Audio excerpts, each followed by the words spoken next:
on this the fuck.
This is what you wanted.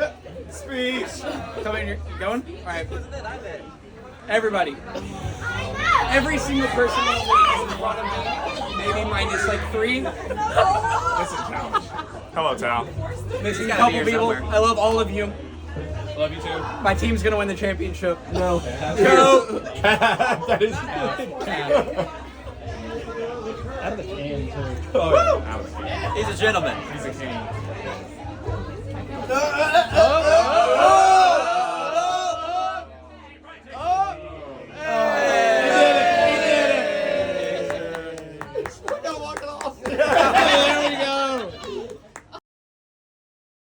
Alright, hello, and welcome back to Behind the Lines with Gabe and Kev. This is your Week 8 review. How you doing, Kev? I'm excited for pod, talk about football, but definitely not, vibes are a little low here. But, the season goes on, I guess, and I guess I'm excited to talk about the review. It could be better. It could be better, I'll say that much.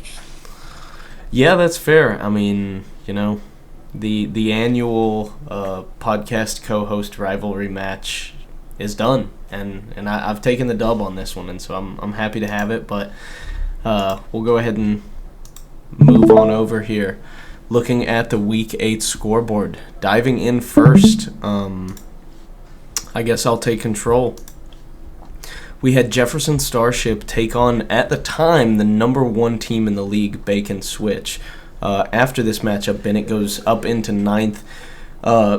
Noah falls to 2nd.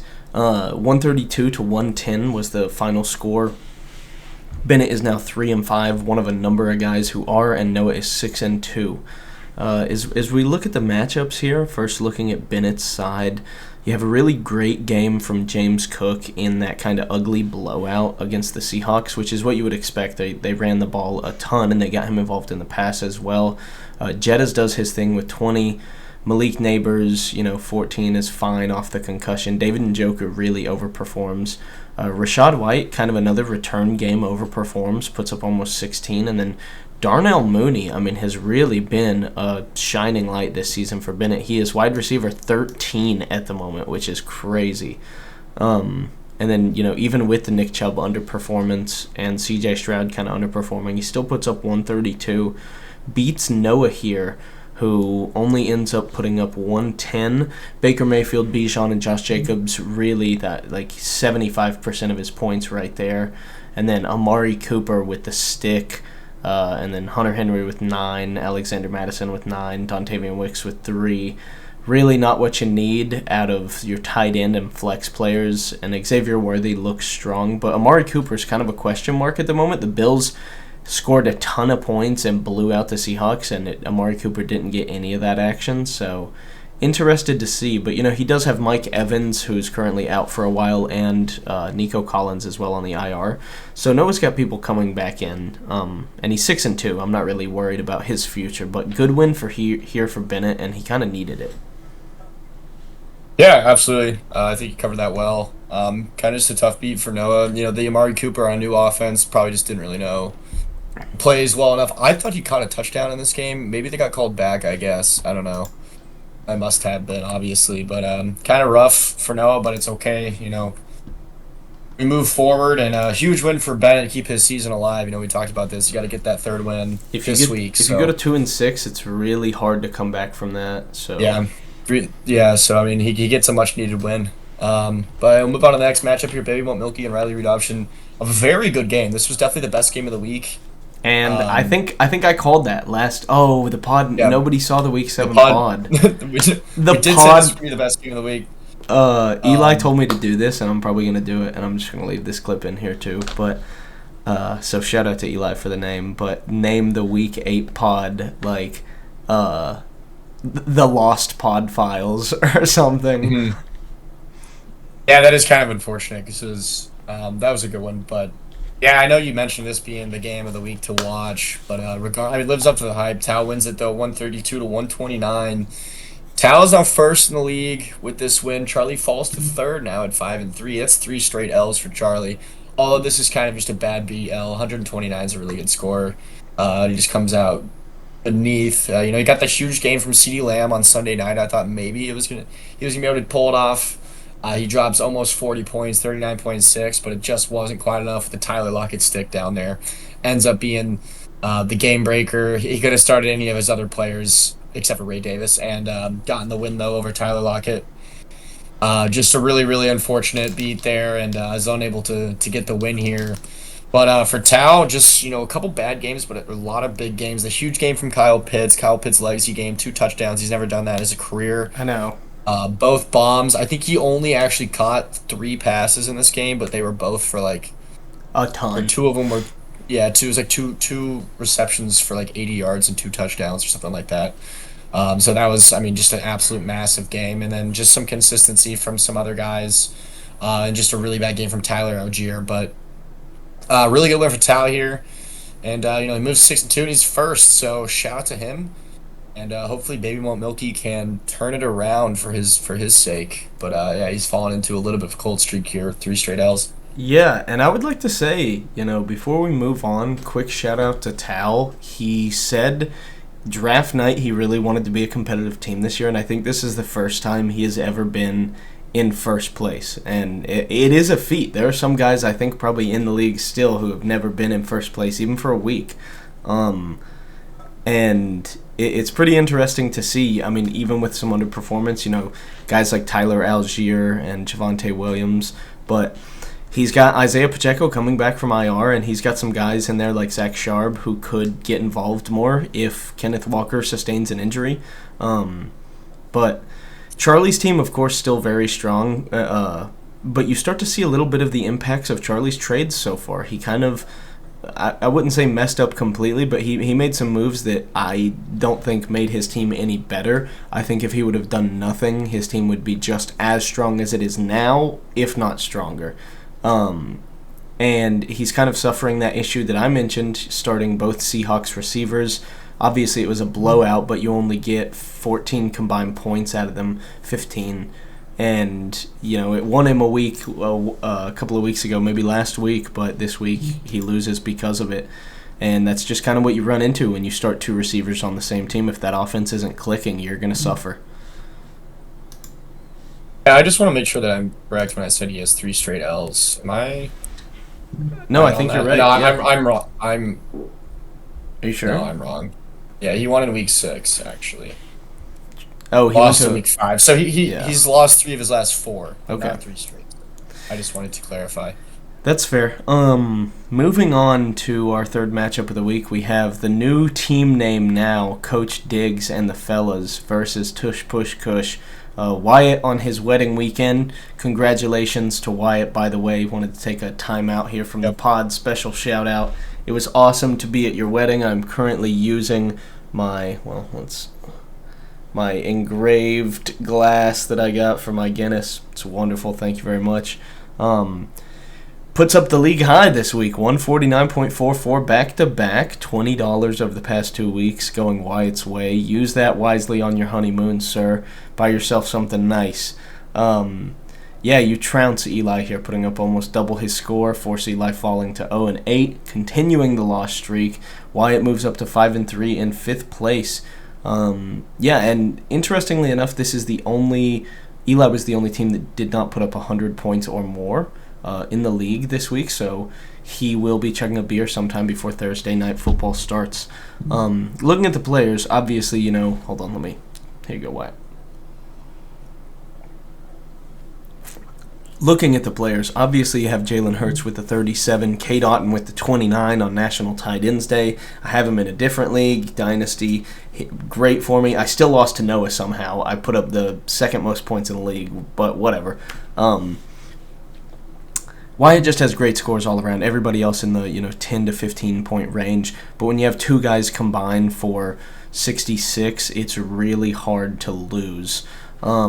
Looking at Eli's team, some underperformance really from the wide receiver 2 position down. Keenan Allen only with 5.9 in that low-scoring game to Washington. Jake Ferguson with 8, Wandale with 8, Jalen McMillan with 9. Obviously, he makes a couple of wrong start-sit decisions. Marvin Harrison could have been started over Keenan Allen or Wandale or Jalen McMillan. And then Jacoby Myers, who was in his IR at the time, he just didn't make the move to swap T. Higgins and then pull Jacoby Myers and then put him in for someone. Puts up 17.2. Actually would have saved Eli from the beer drink if he had made those 2 correct decisions. But, not really something that you got to shoot yourself. It wouldn't have won you the week, and just an underperformance all around, and the losing streak continues. Yeah, I've got nothing really to add there. It's the highest score versus the lowest score, which I don't think we've had yet, so that's kind of interesting to note. But good win for Wyatt. He moves to 5th, so keeps his playoff hopes surging forward. But our next matchup here is Phoenix Rising Mount Matumbo. Al is going to win this one 137 to 108, putting him up into the playoff picture, up into 7th place at 4-4, the only 4-4 team in the league, actually, weirdly enough. And Henry, with the loss, falls to 11th now at 3-5. There's a lot of people at 3-5, one at 4-4, and then a lot of guys, and then the top 6 there. So it's still very, very close down towards the middle of the standings. But it's going to be a dogfight.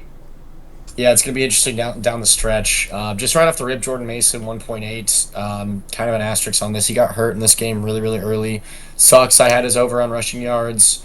Who their next string running back would have hit that, so that kind of stinks. I believe he re-aggravated his shoulder sprain that he had. Yeah, and we'll talk about that later. So but that probably is gonna, disable him until CMC is back. Or I think CMC might be back anyway. So his services are probably over for the season. So Henry will have to start navigating without Jordan Mason going forward. But Brock Purdy 28. Really solid game. He has Kirk on the bench, dropped 36 against the Buccaneers. So, it doesn't make a difference really in the end. But just some duds from Kenneth Walker and Jane Reed and Devontae Adams as well. Just kind of rough games. So, only getting 108 with the stick. It's just kind of a bad beat with the injury, and then just some other guys not really living up to the expectation. But, a really big game from Al here with 137. He is the second highest scorer on the week with the 137. So, shout out to him. Lamar Jackson is unbelievable. He's been unreal this whole season for fantasy. He's still strongly QB1. He puts up 28 here in a loss, a game that the Baltimore Ravens lost against a really solid defense in Cleveland. He puts up 28. But Kyren Williams continues his strong campaign. He's now RB5, 22 points. That's after the bye as well. Puka Nacua is back, so he got a really solid start on Thursday night. And then just really good games from everybody else. Dalton Kincaid, Zay Flowers, Debo, Chase Brown, all just kind of average to good games. And really big game from Al here with some guys on the bench dropping 20 points as well. So this is definitely encouraging for Al. Going forward, it looks like he's got some solid options on the bench. He's got some solid starting options. He'll be without Diggs from now, but we'll talk more about that trade going forward. But shout out to Al for the good win, and that's all I've got there. Yeah, I don't really have much to add. Obviously, I think this is Henry's 3rd or 4th loss in a row, and he is feeling a bit down about it. Al's team appears to be getting stronger. You've kind of got a hole at RB2 between Chase Brown and Tyrone Tracy looks good, but he just suffered a concussion, so Singletary may take over, but who knows what's going on with his running back 2 situation. And then with the recent trade of Deontay Johnson to the Ravens, Zay Flowers' value may be decreasing a little bit, but we'll discuss that more in depth later. Looking at the podcast co-host rivalry matchup, we'll co-discuss this. I end up taking it down, move up to 3-5 into 10th place, and knock you down to 3-5 into 8th place. I end up winning by 11.1 or 11.08, 129 to 118. I'll talk about my side, and then I'll let you talk about your side, and we can co-discuss as it may. Joe Burrow, he was on track to put up a really good score, and then had an interception that was deflected by one cornerback into the arms of a different cornerback on the Eagles. So a hard -4 there, and then on the second to last drive of the game, they were driving, and then a handoff fumble, and so it went to the running back because he had possession at first, but they just lost the opportunity to put up points and underperforms there. But Achane really returns to form with Tua. Ramondre Stevenson, the recent trade acquisition, does really well for me because Travis Etienne was out, kind of made a gamble, maybe overpaid a little bit for what Ramondre Stevenson had been performing at. Gets in the end zone twice, ties his career high. Patriots get a win over the Jets and ruin their season. We are both 2-6. Fuck the Jets. A great weekend for me all around. Jamar Chase puts up 20. Devontae Smith puts up 20. Pat Freiermuth only 4. Probably going to have to look for another tight end option somewhere, but we have Goddard that we recently picked up and is in my IR. Waddle does okay, and Tank Dell does pretty good. I'm expecting his target share to go way up with the Stephon Diggs injury, and while Nico may be out for another week or two. And then on the bench, we really didn't have anything left behind. Jordan Addison, ETN out, and then a couple of random guys. Yeah, for my team, we talked about this in the pod last week. Unfortunately, we didn't get to see it, but we were looking down at the matchups across the way, and I really didn't like my matchups. And it pretty much turned out exactly like that with, the guys that I didn't get any boom players. I had some get exactly what they were projected, and then some that just didn't even get that with no booms. So kind of just a recipe for an L. 118 is not a bad score, but it's not it's not really nothing to write home about. Especially when you're projected 124. Yeah, and it's like falling a little bit short of projection, and it's just kind of unfortunate. But I did leave Cedric Mullins on the bench. Cedric Tillman? 28.9. Or sorry, Cedric Tillman. I don't know. Cedric Mullins plays for the Pirates, but or is he? I don't know what regardless of division he might be. Cedric Tillman would have changed because I almost started him over Bucky Irving, and I really, really thought about it. Really considered it. It's a 13-point difference, and it would have won me the week. I decided to just play it safe, which is the coward's way out, and I should have not have done that. Bucky Irving put up a safe score of 15. Cedric Tillman puts up the boom week of 29 points, and it would have won me the week. So I am kicking my ass about that a little bit, but it happens, I guess, occasionally. There's no way I would have benched Drake London and O'Brien Robinson. Yeah, those are the guys who really cost me the week. So, I should put my anger towards them. Drake London destroyed Tampa Bay. High-scoring game, yeah. Yeah, they made adjustments this time around. Tampa did, that is, and to try and navigate without Drake London, try and shut him down, and then as a result, Kyle Pitts and Darnell Mooney have huge games, so it didn't work out for him, but they did contain Drake London, which hurts me, obviously, and, it just wasn't enough, and it's okay, I guess. Still, season's alive, but this one definitely stings. Every loss is starting to sting a little bit more, so, another solid week, not a bad week, but just another L, and seems like good fortune is not coming my way right now. Hey, but you're looking up. You're not really suffering any major injuries. Obviously, Christian Kirk, he goes down with the collarbone, but he was performing at the worst clip ever. I think he was wide receiver 80 before he got injured for the season. But I didn't realize he got hurt for the season, to be honest with you. Yeah, that's how useless he is to me. Yeah. So either way, moving forward into our final matchup of the week here, Running Back University takes on Swifties for Smirnoff. Alex ends up getting the win 110 to 102, an exact 8-point win. Alex moves up to 5-3 and knocks Sam down to 5-3 and actually usurps him and takes over the 4th place spot. Looking at Alex's side first, really great to win a game when your quarterback puts up 3.7. Breece Hall underperforms by 10, and so does DJ Moore. You were projected 134, and you only put up 110, and you still walk away with the win. Really good there by him. Obviously, we have to talk about what happened here, and I'll get to it in a minute, but Ladd McConkey puts up 29, George Kittle 24, and J.K. Dobbins 16. Chuba Hubbard starting to fall off. Against Denver, they've got a pretty tough defense, but with Jonathan Brooks coming back, I fail to see him performing at a top 10 running back position like he was for the first 6 weeks. And then looking at Sam's side, we have Caleb Williams put up 9 points, DeAndre Swift with 19, Ja with 20, Garrett Wilson with 16, and then obviously Michael Pittman with 2, Rico Dowdle with 0. And you've got some great games out of Sam Laporta with 16.8 and Chris Olave with 18.7. But there's a couple of things we have to discuss. Obviously, Sam could have made any different start-sit decision. Raheem Mostert ends up putting up 16. Patrick Mahomes puts up 20. Even Rome Odunze over Rico Dowdle would have got you the win by 0.4. He could have started literally anybody over Rico Dowdle and would have won. But there was a clear thing that not a lot of people know about, and I don't want to, expose Sam here, but I will. He messaged me privately and said, hey, Rico Dowdle, when he entered the stadium, he got sick with an illness and was declared out like 30 minutes, an hour before game time or something. And he was like, can you force drop Tua even though he had already played so that I can put Rico Dowdle in my IR and then I can pick up somebody else in the game to start. And he was going to start Zeke. That's who he told me that he would pick up and start. And I was, in my head, I thought about it for a minute, and I was like, I think that's fine. Like, when does it ever happen that your guy gets declared out an hour before game time, and it's the last game of the week? Like, Sam had like a 16-point lead at that point, I think, and I said, okay, yeah, let me take a look. And I took a look, and I was like, yeah, I can manually do it if you want. Are you sure you want me to do that? Because, you lose Tua. And he texted me back and said, you know what, I changed my mind. I'm up by 16 points. I'm going to ride the lead.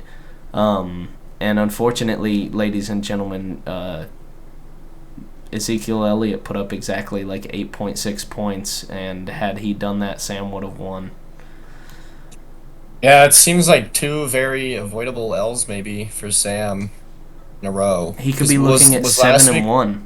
Last week was the Wyatt thing? Yes. Or is that 2 weeks ago? It might have been 2 weeks ago. That might have been 2 weeks ago, yeah. But yeah, this team could very well be 7-1, but instead he's sitting 5-3, and obviously currently in the playoffs, but he's 6th. He's got the lowest points for of the 5-3 teams, and a couple of losses in a row, and you can lose that spot. So definitely things to consider, and maybe some decisions down the road that could affect him. But yeah, good win for Alex. He's got a solid squad. I can't believe he was projected to win by 40.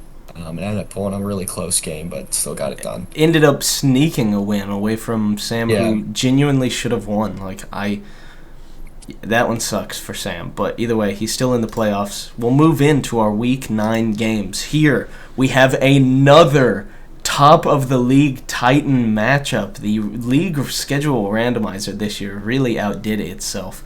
Bacon Switch versus Riley Reid option. Kevin, you want to take this one? Yeah, sure. First and second in the standings. This is back-to-back weeks that Tal's been in this kind of game, so that's pretty cool. But projected 119 to 108 currently. I'm not sure if that's going to be full or not. As we break it down, I can find TJ out, Hawkinson is back. I think he's playing this week. Okay. So he's got no stats obviously for rank and average, but he's projected 9.8. So it's definitely pretty cool to see TJ Hawkinson return from injury. We'll see what his workload is. I think that's obviously an absolute, guy to keep an eye on. Along with Amari Cooper. I think Amari Cooper is another guy to keep an eye on this week. He's coming off that terrible game that I said, he only got a stick in his first game, but now he's got another week in Buffalo, starting to learn the offense. He's obviously a very talented receiver. He's got Josh Allen. So we'll see if, maybe he's able to start getting more involved and really start to take over that offense as he starts to learn the playbook a little bit better.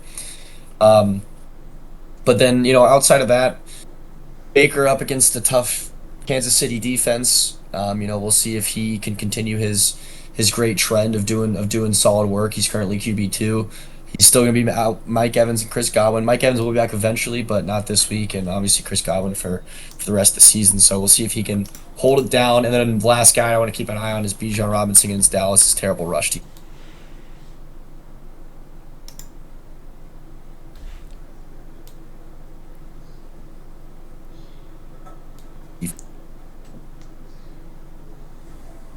I'm back. Yeah, I you're disconnect. back. You're good.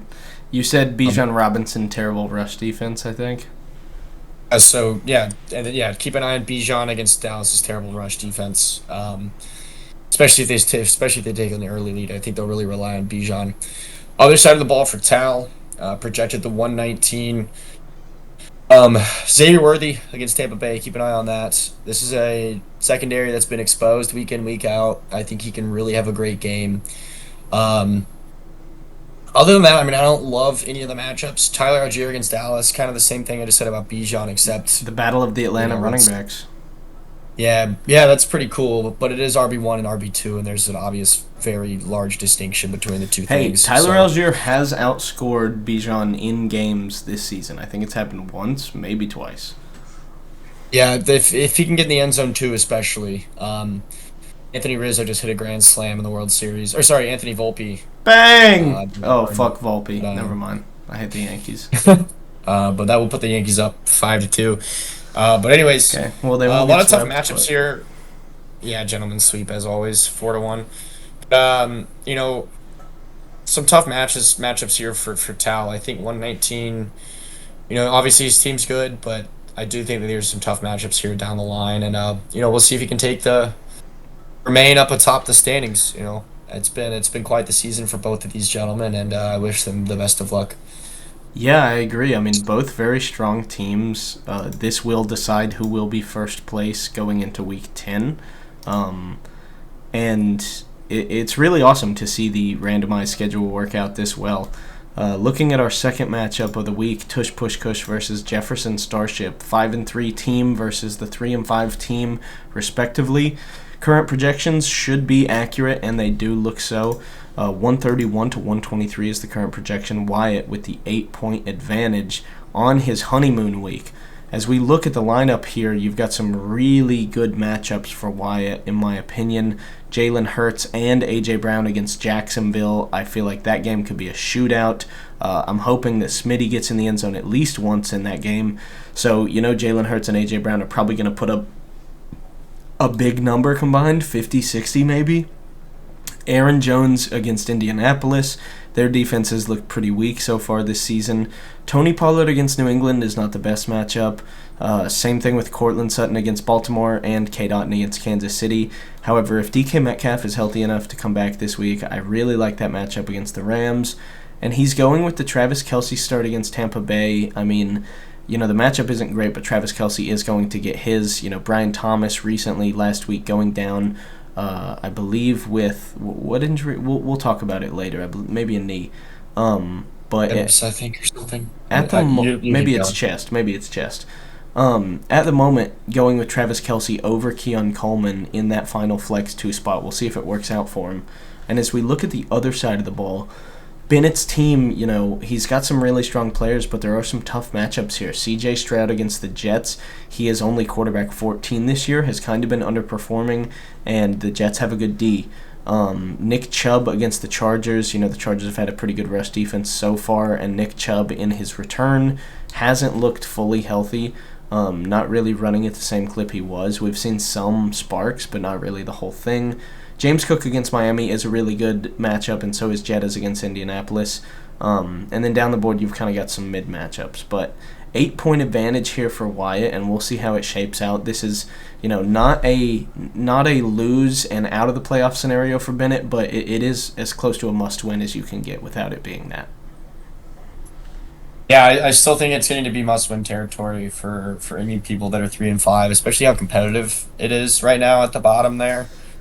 We really need to win these games. I'm saying we because you and I are both in the same We're in that boat. seat as Bennett. So, yeah, I think it's must-win territory, and I thought losing this past week at 3-4 was really deflating. So I think it's very essential to win at 3-5.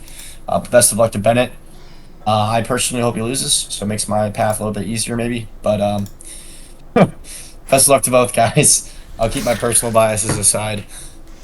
But next matchup here, Mount Matumbo and Baby One Milky. This is projected to be a very, very close game. This should be a really good one. Al sitting at 4-4, Charlie sitting at 5-3. Al projected to win by 1.7. That's kind of absurd. Very close. Lamar Jackson, yeah, very, very close. Lamar Jackson against Denver. Probably one of the worst matchups for a quarterback. I know it's Lamar Jackson. It probably won't matter. He's still projected 24, just because he can get it done on the ground, which makes him kind of inevitable at this point. So I still think he'll get it done, but it may not. It probably won't be this 30 bomb, 40 bomb that he's had in some of these past weeks. Kyron against Seattle, I think he's going to continue having a great season with Puka and Cooper Kupp now being back. I think that's actually good for Kyron because touchdown upside is much, much higher with the Rams scoring more. And they're also a very mid defense. Puka, of course, in that same game, we'll see how he continues to return from his injury and keep an eye on his health. And then tough matchup for Marvin Harrison Jr. His new asset against Chicago. And Josh Downs against Minnesota is also a tough game. He's got some options on the bench with Devin Singletary. He's got both those Giants running backs. So if he decides to go with one of them, we'll see. But Josh Downs will be with Joe Flacco now, as Anthony Richardson will be benched. So we'll see what kind of effect that has on him. And then, of course, Zay Flowers in that Denver game as well. He will probably get the Patrick Surtain treatment, so that could be a little rough. Other side of the ball, though, Josh Allen against Miami. That's a divisional game. Earlier in the season, he had a horrible game against Miami because it was a blowout. Not really his fault, but I do think that he's capable of destroying them. That was a James Cook game last time. History doesn't always repeat itself, but something to keep an eye on. Derrick Henry also in that game. A lot of Ravens players in this game. This is getting unreal. We'll see if he starts Mark Andrews. He may not. He currently doesn't have him starting. That would also be another Ravens player in that game as well. We'll see if Charlie wants to try and cancel out some of that Lamar Jackson power. Because if Mark Andrews has some good PPR points, that would be more beneficial to Mark Andrews than Lamar. Honestly, I think he should over Tyler Lockett. You just saw what happened with starting both Seahawks receivers. Pick one and then start the tight end to cancel out some of that Lamar Jackson power. Yeah, because if Mark Andrews does have a big game, that would go a long way in canceling out Lamar. So we'll see how that goes. And then the other guy I want to keep an eye on this matchup is CeeDee Lamb. That's not really saying a whole lot because he's wide receiver 4 and he's CeeDee Lamb, but it is Atlanta's secondary. I think Atlanta's going to run up the score on the Cowboys. The Cowboys are going to be throwing the ball. They're going to try and keep up, and obviously CeeDee Lamb is going to be the main target for that offense. So we saw him put up 40 in garbage time in Week 8. Yes, AJ Terrell struggles against these really strong wide receivers. He's an okay cornerback. I don't think he's really that good. He's good in the sense that he has to cover the wide receiver 1, but he's not really good enough to shut them down, if you know what I'm saying. So I do think that CeeDee Lamb can have a good game. Cornerback 2, but he's a great cornerback 1. Oh, yeah, the other way around. Well, I wouldn't even call him a great cornerback 1, dude. He kind of gets shelled by some of these guys, but he's like a great cornerback 2. Maybe Jesse Bates can get over there and help out, but we got to shut down CeeDee somehow. But yeah, I think that based on matchups, I like Charlie's matchups a little bit more. But we'll see. There's a lot of Ravens guys in this game, so this could go either way. And best of luck to those guys. Yeah, and I think the Ravens game probably will do a lot to decide the outcome of that matchup. So definitely the game that Al and Charlie are going to want to watch most closely. And then looking here at my matchup for this Week 9 road debut against Coach Diggs and the fellas. He is no longer on the starting lineup. He has moved into the coaching staff. I'm currently projected 111, and that is with Pat Freiermuth on the bye at the moment. I will likely put in Dallas Goedert, who's currently projected 9.3, I believe, 9.7 maybe. So I'll be somewhere around the 120 range. Is he back? He is projected to be back, yes. Okay. So I may have a different tight end in there, so I could be anywhere from between the like 116 to 120 range projection. Slight lead over Eli here, and as we dive into the players on the roster, Joe Burrow and Jamar Chase against Vegas. Vegas's defense has looked really good this year, but I'm going to need a really show-out performance. The Bengals, I believe, are now 3-6, and they really need to start winning games if they want any chance of being a playoff team. They're both doing great in fantasy, and I'm going to need them to continue that in this game. Devon Achane against Buffalo. Buffalo's rush defense has actually been 31st in the league this season, which is a extreme shock. Really hoping that Devon Achane can get active in that game, in the passing game and the rushing game. Ramondre Stevenson against Tennessee. I'm expecting the Patriots to honestly win this game. Tennessee has looked pretty bad. I think the Patriots will probably get up to a 2-touchdown lead sometime in the third quarter and then really start to run the clock out with Ramondre Stevenson. Devontae Smith against Jacksonville. We talked about that game and Wyatt's matchup. I think that game is going to get ugly, and I'm hoping Devontae Smith can put up some numbers for me. And then Jalen Waddle and Tank Dell against Buffalo and New York, respectively. I'm hoping that they can perform well. They've both been kind of underperforming, but with the Stephon Diggs injury, that means that Tank Dell will be pretty much the only target catcher in this game because Nico Collins will be out. And then looking over at Eli's side of the ball, we have Dak against Atlanta. Like you said, you think Atlanta's going to get up into a huge lead, and then Dallas is going to be forced to throw it, so Dak could put up a lot of points in garbage time. Kareem Hunt against Tampa Bay and James Conner against Chicago aren't the best matchups. I mean, Kareem Hunt has been a really show-out performer for Eli from the waiver wire so far this year, averaging 16.2 points, which is crazy. And, I'm hoping that those defenses can kind of stifle those running backs, but we'll see. Jacoby Myers against Cincinnati. Cincinnati's secondary has been awful. Jacoby Myers is honestly scaring me a little bit, and then T. Higgins is still questionable. He's considered day-to-day at the moment, but if he plays in that Vegas game and Jamar Chase is getting doubled, he could get open a lot more. And then, Eli starting Jake Ferguson, Wandale, and Keenan Allen against Atlanta, Washington, and Arizona. Not really sure how these games are going to go. Of course, Keenan Allen has the possibility to do well against a weak Arizona defense, and Jake Ferguson could see a lot of checkdowns, but I'm hoping it doesn't go that way and I'm able to get a win and move up to 4-5 here and continue Eli's loss streak. But it's projected to be a pretty close one at the moment. And it's obviously a game that you need to win. That goes without saying, and I think you can't really ask for a better matchup than this. No offense to Eli, but one that you can't afford to drop. This would be a very shameful L, to be honest with you. And I also want to point out, too, that there's a chance that Isaiah Pacheco is back, so Kareem Hunt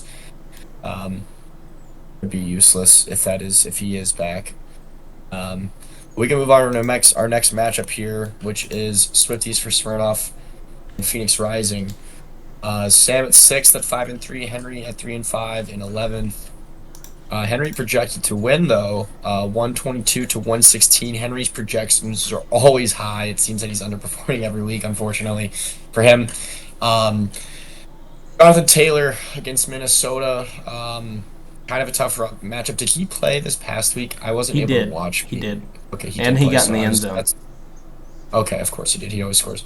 Okay, well, never mind. Then I was going to highlight him. I only watched the Falcons this week since I was kind of still down in Dalton and leaving. But, Kirk Cousins against Dallas. I think this is a really good game for him. I pointed out, I think the Falcons' offense is gonna surge against Dallas' defense. They've struggled this year. They've been exposed several times. I think Atlanta's offense is more than capable of running the score up on them. So I think he has a good game. Jonathan Taylor against Minnesota. That's a rough defense, but he always gets his points one way or the other. Kenneth Walker against the Rams. I think it's a pretty soft defense. Has he been more boom and bust than I'm thinking, or am I just underappreciating what he's been doing so far? He's coming off a bad week, but he's definitely had some really solid games throughout the season. And then Devontae Adams, he's still kind of new to the Jets offense. I think as time progresses, he's going to get better. As he learns more and more. Obviously, he has the connection with Aaron Rodgers established, but it's still tough learning a new playbook. So you should see that get a little bit better. And I think Tyreek Hill, too, is coming back. Maybe the to his second week back, I should say. He's brushing off some cobwebs maybe a little bit, and I think Tyreek should get going over time. Favorite Bryant, kind of a tough matchup in Chicago. Jaden Reed, kind of a tougher matchup against Detroit, and then Elijah Moore. The whole Cleveland thing is interesting now. I think that you look at guys like Elijah Moore, Jerry Jeudy, Cedric Tillman, David Njoku. What can Jameis Winston do with this offense? He starts his first game of the season against Baltimore, one of the best teams in the NFL, and they win. He throws 3 touchdowns, 330-some yards. Cedric Tillman has a huge game. David Njoku has a pretty big game. So it's like, which guys will succeed? I guess we'll sort of find out. Henry has a ton of guys on bye. I'm noticing 4 guys on bye down below. So that's obviously why he's going with some of these pivots. Elijah Moore's definitely a scary pick, but I do think that there's a chance that he has a huge game with Jameis. It just kind of depends where he decides to go with the ball, because I do think that they're just going to throw it out. They're just going to air it out with Jameis. He will sling the ball. He's not afraid to sling the ball, which makes him so fun for fantasy. Other side of the ball, though, looking at the Chicago guys, Caleb Williams, DeAndre Swift against Arizona. This is a defense that I feel like we all think it's bad, and it kind of is, but at the same time, they've been low-scoring games for the most part. Yeah, we put more disrespect on their name than it's actually really should be given to them, I think. So I don't think they're a good defense, but I definitely maybe don't think they're as bad anymore as the year has gone on. I think they're actually a little bit better than I expected. So, and Chicago's coming off a pretty rough game against the Commanders, who I don't think have a very good defense, really. So we'll see. Caleb, I don't know. He's doing that rookie thing where sometimes he's insane, sometimes he sucks, and you kind of just have to live with it. Patrick Mahomes against Tampa Bay on the bench, though. Currently kind projected more. Yeah, I mean, he's also Mahomes, so I mean, I'm sure the fantasy ESPN analysis, people are still just like, oh, Mahomes. Plus 5 points, Mahomes. Yeah, exactly, because his name's Patrick Mahomes. But he is coming off a pretty good week, though, I will say, against the Raiders. So we'll see if he wants to go with him against Tampa. Obviously, Tampa's secondary is pretty bad. Kirk Cousins just destroyed them twice this year, so I think Mahomes is capable of it. We'll see if they're going to do that or not. But Garrett Wilson versus Devontae Adams, I also wanted to point that out. Kind of interesting. Pretty interesting matchup here. I don't really know who the wide receiver one is. Maybe we'll get some more clarity on that this week. Going with Michael Pittman again, who's really sucked this year. And then Rico Dowdle against Atlanta, Chris Olave against Carolina. I didn't even mention Jahmyr Gibbs, not worth it. A good matchup for these two guys. Obviously, Henry really needs the win. Sam started to coast a little bit, starting to lose a couple games, 2 of his last 3. But Henry really needs a win for this one. So this is a big important matchup for both guys, as Sam wants to right the ship and start solidifying that playoff spot. Yeah, and you need to win this one if you're Sam. I don't want to. Obviously, he's still well in the playoffs picture and would still have a positive record if he lost. But having 2 games where you could have won already and either lost because of a meme or your own incompetence or just making the wrong start-sit decision, as we saw last week, and you could be 7-1, and then this is like I'm projected 8 points less, or 6 points less, it's whatever, I could lose. But now you're 5-3, you lose this one, and then you're looking down the potential of having to fight for a playoff spot come the end of the season. You really want to get this one out of the way and beat Henry here, who has kind of been underperforming based on his projections, but must win for Henry in the 3-5 pool, same as you and me. And lastly here, absolutely. We've got your matchup, and I'll let you take it away again and walk us down what you have to win here. So Blue Medical Tent, RB University, 3-5, 5-3, sit 8th versus 4th. I just talked about it, but the need to win. I'm currently projected 116. I'm down Najee Harris currently. I'm gonna put in Cedric Tillman. I'm gonna do it. I'm not gonna be a coward anymore. I'm gonna start him. He's projected 10.5. Go big or go home. Yeah, and his last 2 weeks though. So I mean, this is the thing that scared me is if you pull up his scores here, he has three straight sticks and then three straight donuts, and then an 18.1 and now a 28.9. It's the most like I don't. It's just so. He's a young guy, isn't he? He's a young guy. I think he is. I think he's pretty young. Yeah, I mean, I think you can clearly It's- see that, like, the team didn't trust him for the first 6 weeks. They started to get him involved against Cincinnati due to, I believe, Amari Cooper had an injury in that game, or maybe didn't play because the trade was pending. I forget, but I think Amari Cooper either missed a game or went out halfway.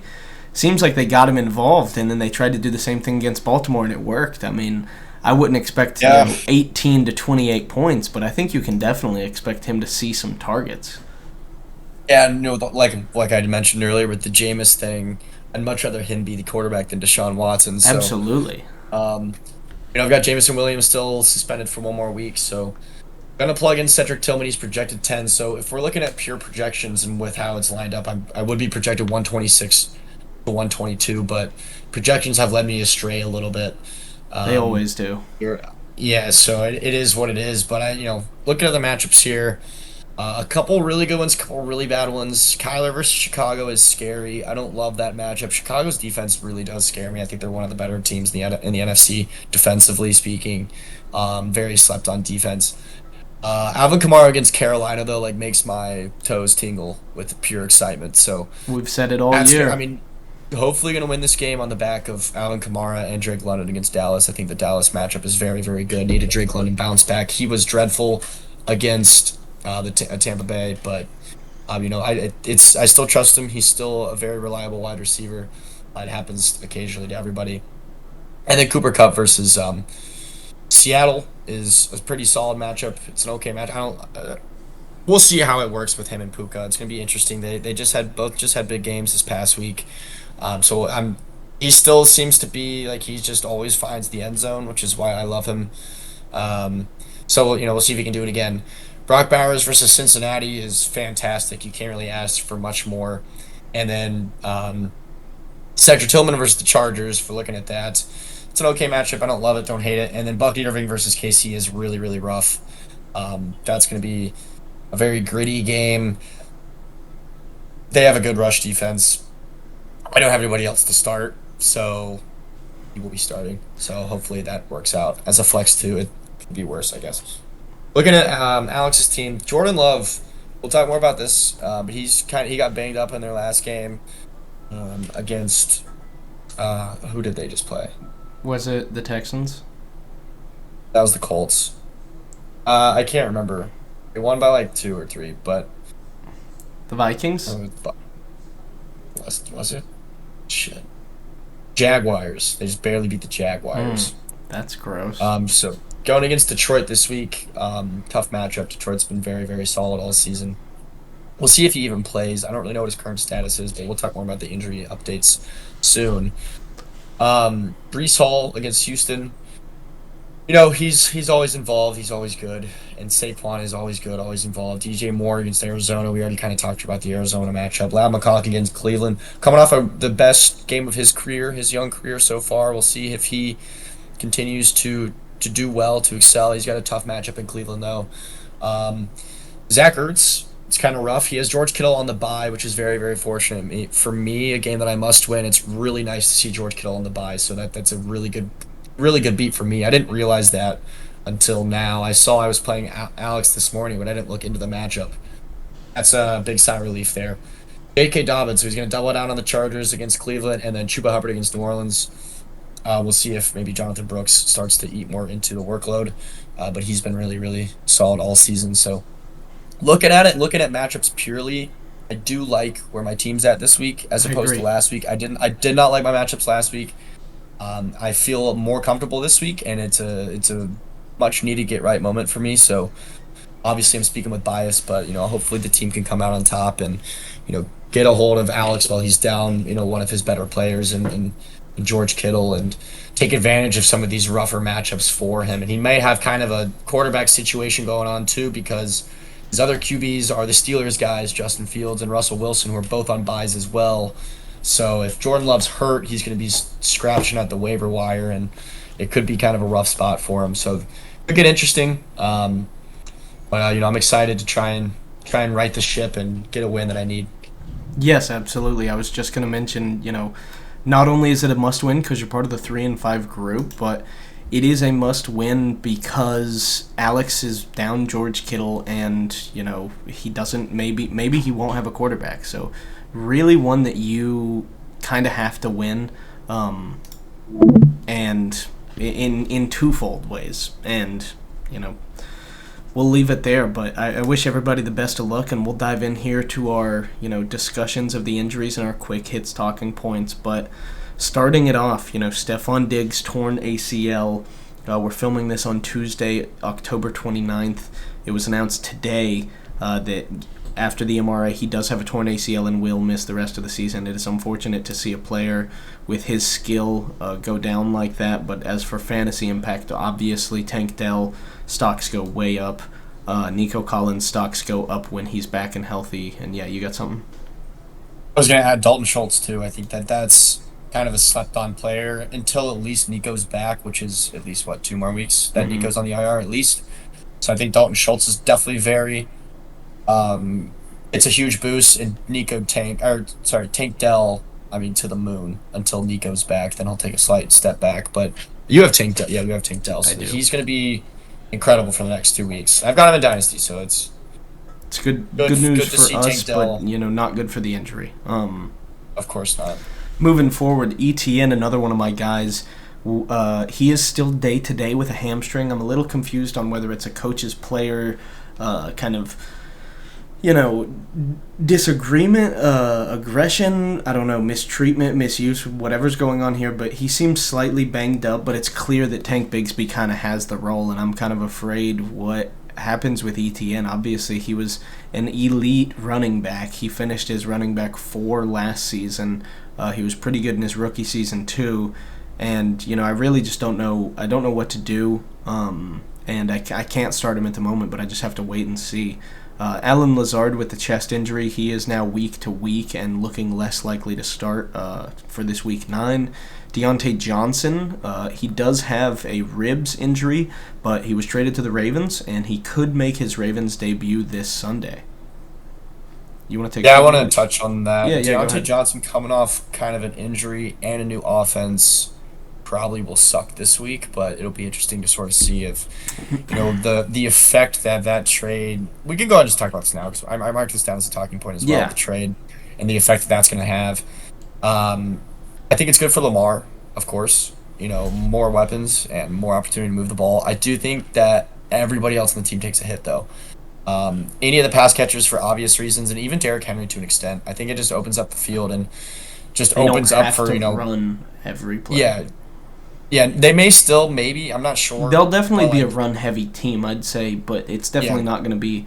I think so far they've been running the ball at like a 64% rate, which is like hasn't been seen since like the 70s. Yeah, because it's the dual threat situation, but maybe Derrick Henry takes less of a hit than guys like Zay Flowers, Mark Andrews, Isaiah Likely. Even Deontay Johnson is probably going to take a hit from this.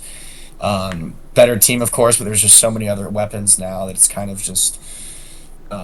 you don't really know exactly where it's going to go, but good for Lamar, probably bad for everybody else. He won't be a factor this week, in my opinion, when you pile on the injury.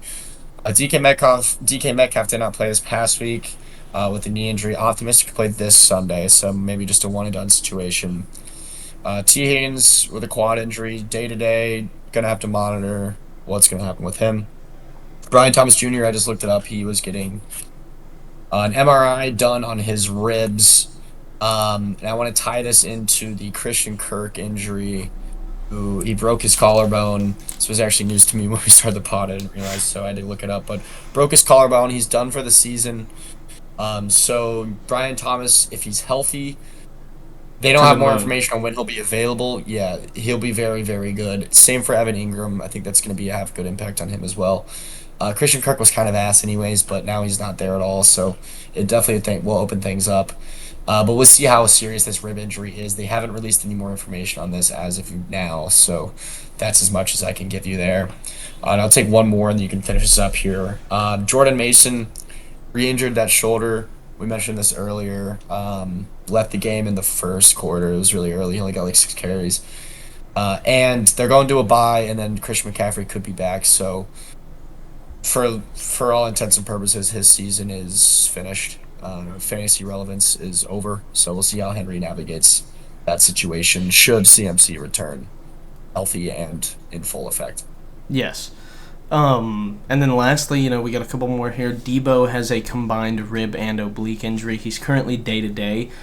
He is expected to play this Sunday, but after the pneumonia, which he had like 2 weeks ago, which we discussed, and like lungs completely filled with fluid, I can only imagine that coming off an illness that seriously, your body is in somewhat of a weakened state, and especially, an illness like that affects your chest area so much. I mean, when your body's recovering, you're in a weaker state and just suffers a combined some sort of bone bruise, and it looks like a serious oblique bruise. So may not play week 9, but we'll see. He may have to play through it. Tyrone Tracy went down with a concussion in the fourth quarter of that Giants game. He is unlikely to play in week 9. And then, we touched on it, but the Christian Kirk broken collarbone, he will have reconstructive surgery sometime this week, and he will miss the remainder of the season. And I believe that's it for our injuries, at least all the fantasy. Did you miss Jordan Love? I did. Sorry. Jordan Love, he has a groin strain. They had an MRI earlier today. On Tuesday, they confirmed that it is not a tear, it is a groin strain. So he is day-to-day, and I believe because he was at the doctor, obviously he didn't practice, but he was listed as a non-participant at today's walkthrough or something. So he may not play. We'll have to monitor that and see throughout the next couple of practices, see if he's able to practice in any capacity. But that does it for the injuries. We'll move on to our talking points. We only have one here. We kind of talked about the Deontay Johnson trade, but maybe we can, if any come to light, we'll discuss them. Eli trades for Diggs. He gives up Marvin Harrison Jr., who just puts up the 26-point week. He trades for Diggs less than 18 hours before Diggs is declared to have a torn ACL. I'm not. Obviously, I have Tank Dell, so I'm a little bit invested, but even I am not super invested, and I looked up, just because I care about football, to see yesterday what the word was going to be, and they said he was going to have an MRI today. So even doing that little bit of research, you could have known that you would at least wait and see what happens. But Eli, kind of took the gamble, was trying to buy a guy who was performing as wide receiver 9 for somewhat of a lower value. Marvin Harrison, who's a rookie and has had some boom and bust. But it doesn't work out for him. 18 hours later, it's declared that Diggs has the torn ACL and will not play a snap for Eli after the trade. And this is not really what you want to see when you're 0-8 and currently 6 games behind a playoff spot. He does have a 1% chance of making it, but after this trade, I would say his odds have fallen to 0. No, it's already 0, honestly. Not mathematically, but... I'm stunned he didn't want to wait until it's Monday. It could have easily waited a day or Monday. 2. Rather than rushing a trade along, especially if you look up, it just says non-contact injury. That's always a sign that something bad happens. I told him too whenever we were talking. That's always Achilles or ACL. That's a terrible sign. It was really weird, the injury, too. I saw it happen in live. I was watching the game because I have Tank Dell, and I saw him go for a quick cut on a route. The cornerback was maybe a yard or two behind him, not even anywhere near him, and Diggs went for an inside cut and then a spin move back around to the outside. And when he did that, I believe it was his left knee, you could see he kind of just couldn't put weight on it anymore and kind of went down in a crouch position and then tried to stand back up and then had to just one hop over all the way to the sideline and then eventually down to the ground. And to me, it looked bad. He was able to get up and walk off with the assistance of some coaching staff, so it seemed like maybe sprain or something, and then didn't have I was to like get Acuna's. didn't have to get the card out or anything, so it didn't appear super serious. But I mean, anytime you have an injury like that where a guy makes a cut, the first thing you think is ligament. Yeah, absolutely. Those non-contact injuries are. I mean, I'll say it again. I mean, it's an absolute sign of a disaster. So I was stunned. Al offered me Diggs last night, and I kind of like laughed and moved on. Last night he offered me Diggs for Tank Dell. I mean, not Tank Dell. Not Tank Dell. He offered me Diggs for Devontae Smith. And I said, he offered me Diggs for Devontae Smith, and I said, Al, like, I declined it, and I said, you have to do some research before you offer somebody a trade. Like, I already have Tank Dell. That just doesn't even make any sense. Yeah.